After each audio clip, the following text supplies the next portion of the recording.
Abraço apertado para todas as minhas filhas, os meus filhos que foram chegando, os genros, não são filhos, né? Faz parte da família também, né?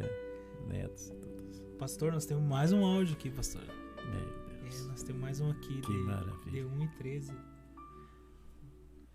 Hoje eu quero homenagear nosso querido pai, nosso pastor, João Luiz, por este homem valoroso que ele é, que é essa calmaria em pessoa, que sempre foi, e dizer que ele é tudo para nós, importante, muito importante em nossas vidas. Eu queria contar hoje uma lembrança que tenho de quando criança. Quando criança a gente é meio levados, né? Mas 6 irmãs, de vez em quando acontece. E o que era? O nosso pai fazia-nos sentar e ficar de 2, 3 horas levando sermão. Muitas das vezes eu pensava comigo, prefiro levar uma tunda que deu do que ficar 2, 3 horas levando sermão. E no final da história, sempre acabava em mais ou menos uma meia hora de oração. Mas como a conversa era muito longa, então eu muitas das vezes acabava tirando a oração para tirar aquele cochilo, né? Depois do cansaço do sermão que tinha levado. Hoje é muito engraçado, mas naquele tempo, garanto, não era nem um pouco.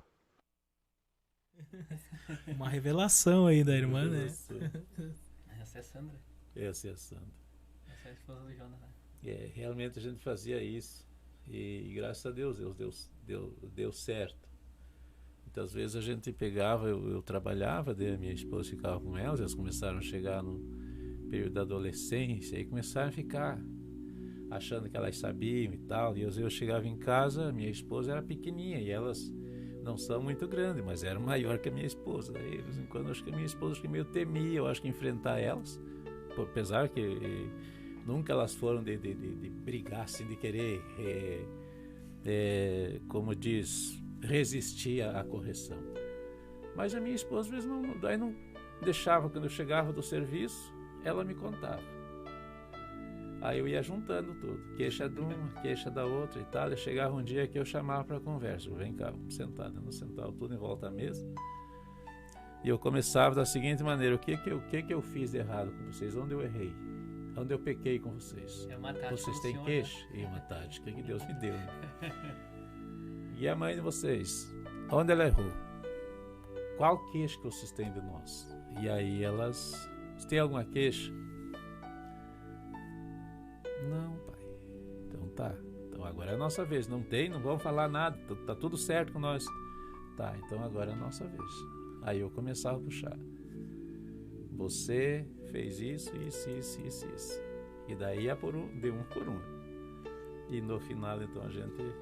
Daí elas admitiam, elas pediam perdão. E a gente daí, então, ia dobrar nossos joelhos e orar. E a Sandra dormia. E a Sandra dormia. E a Sandra é um negócio interessante, que eu não aconselho ninguém a fazer isso. Ela era teimosa, assim, né? E aí, uma certa vez, ela teimou. E eu entendi, não, eu vou castigar ela. Mas o meu castigo era botar a orar. Que nunca devia, mas eu, na época, não entendia isso. E nós íamos almoçar e eu coloquei ela em castigo. Tá, não vou te bater, mas tu vai orar. E ela foi, dobrou o joelho. E nós fomos almoçar. Dali a pouco, daí a minha esposa, mas João Luiz vai ver o que... E a Sandra que tá tão quieta. Aí eu fui olhar a Sandra. A Sandra estava ajoelhada e dormia, que chegava... Eu chegava a roncar dormindo. Ela devia ter lá os seus 8 anos, por aí, 9 anos. Viu, pastor? O senhor, assim, com isso que ela falou aí, o senhor assim que um pai, ele quando ele ama um filho, ele tem o direito de fazer essa cobrança. Lógico. De exigir isso no momento certo, se for preciso, até pegar um chinelo, uma varinha, por exemplo. Lógico. E poder cobrar isso do seu filho. Exato. Ele tem que usar a vara corretora, né? Antes que ele venha nos causar aborrecimento, né? Usa a vara enquanto há tempo, né? E assim, eu acredito que cabe também dentro desse comentário que a gente fez aqui, porque nós também não somos perfeitos. não é demais que muitas vezes os pais erram com os filhos e eles querem que os filhos engulam o erro que eles cometeram e eles têm que sufocar. Eu cansei de ver muitas vezes gente dizer, surrar a criança e a criança for chorar, não, engula esse choro. Errado isso. Errado. Não pode fazer esse tipo de... Isso, na verdade, é totalmente contra, porque se surrou, a criança vai sentir dor, vai ter que chorar. Automaticamente ela tem que chorar. Ou então eu fazia isso, Deus me deu, acredito que foi Deus que me deu a sabedoria, então eu reunia com elas e aí nós enchia mesmo, porque a família era grande, né? E aí eu colocava onde a tua mãe errou, porque se realmente nós tivesse errado, aquilo não era só uma estratégia para colocar eles contra a parede, era para dar oportunidade para eles também dizer se nós tínhamos cometido algum erro. Não é feio o pai dizer que errou, se cometeu algum erro, dizer, meu filho, eu errei contigo. Eu errei contigo e tal, ou a mãe dizer, olha, eu errei, eu não deveria ter procedido daquela maneira. Isso não é nem um pouco fugir de um sistema doutrinário, pelo contrário, é ensinar a eles que a gente também é falho. Vê como o senhor tem um pensamento, né? Eu, por exemplo, quando eu era mais novo, a minha mãe tinha que me surrar todo dia.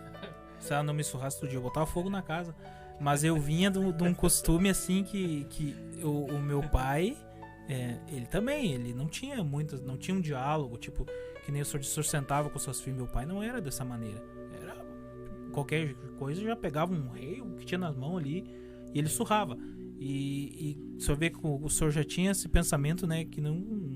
de fazer elas pensar no seu erro, né? Sim, lógico.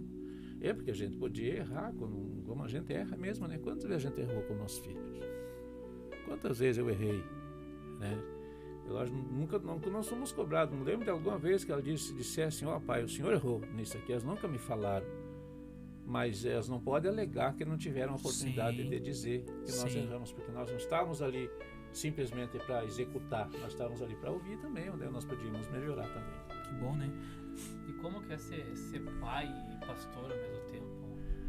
Um pastor, na verdade, é um pai, ou tem diferença nisso, pastor? Separar o pastor do pai? Tem que separar. Tem que separar. Porque é lógico que a gente, como tu tem que saber como falar como pai, saber falar como pastor. Tem vezes que eu já passei algumas dificuldades. Só um exemplo aqui, uma certa vez eu tive que usar de uma disciplina com a minha filha, uma delas, não vou dizer o nome aqui por ética, né? Sim. Mas eu estava fazendo minha carteira de habilitação e ela me desobedeceu, fez algo que eu não queria que ela fizesse, né? E eu tive que disciplinar. Eu disse para ela antes dela sair, até era na questão de uma vestimenta para ela ir para o colégio. Eu disse, eu não quero que você vá. Se você for, eu vou ter que te disciplinar, porque você está sendo desobediente, você está sendo rebelde. A rebeldia é pior que o pecado e feitiçaria, que a Bíblia diz, né? E ela realmente decidiu e foi. E ela devia de ter lá os seus 15, 16 anos, por aí. É por aí. E aí eu, então, não tive outra alternativa. Eu falei que eu iria fazer, eu teria que fazer. E quando chegou a noite, eu levei o caso dela mesmo. Eu levei o caso dela diante da igreja, era uma terça-feira, e falei da situação dela, e no outro dia eu tinha que fazer a prova na prática do volante. E no outro dia, quando eu cheguei para fazer a prova, minha cabeça ela virou, ela estava totalmente virada. Eu perdi tanta noção que quando eu fui manobrar o carro, quando eu vi, eu estava completamente, o carro estava completamente atravessado. Eu coloquei na baliza, mas só que as duas balizas estavam à minha direita e duas estavam à esquerda. E eu estava completamente, e o cara correu lá, o examinador, disse, que houve, seu João? Eu achei que o senhor ia bater o carro. Aí porque eu tinha, até o Jonas tinha sugerido, pastor, mas não faz a prova, isso não eu vou fazer. E eu fiz, mas não deu nem, foi muito, muito desastroso aquele momento aquela prova que eu fiz, porque eu tinha tomado uma atitude com a minha filha, mas eu tinha que tomar. Como pastor, senhor. Como essa pastor. atitude. Como ela me desobedeceu como filha e eu como pai, eu falei que levaria o caso dela, aí a igreja aí eu tinha que agir como pastor e como pastor. E no outro dia eu voltei a ser de novo o cidadão que teria que fazer uma prova e eu acabei me complicando feio. É difícil, né? Mexe muito com a gente, mas também é um privilégio, né? Eu tenho meus privilégios dele. Sim. E desses filhos saiu os netos. Saem os netos. E hoje, graças a Deus, o Eliezer, que é o do Jonas, toca a bateria, né? E ele sempre tem... quero ser que nem eu vou. Sempre eles falaram que quero ser que nem eu. Que legal. Isso é muito bom. Nós vamos então, pastor, pro momento dos áudios rápidos. Esses não falam muito. Oi, amor, tchau. Tchau. Os teus netos tem aí a Isabelle, a Lídia, o Eliezer. Que mandaram. Oi, Lulis, aqui é a Isa. Eu gosto muito de brincar com você. Te amo, beijo, tchau. Oi, vó, aqui é a Lídia e também gosto muito do senhor quando você brinca comigo. Também gosto muito do senhor quando você me dá abraço e beijo. Tchau. Oi, vó, aqui é o Eliezer.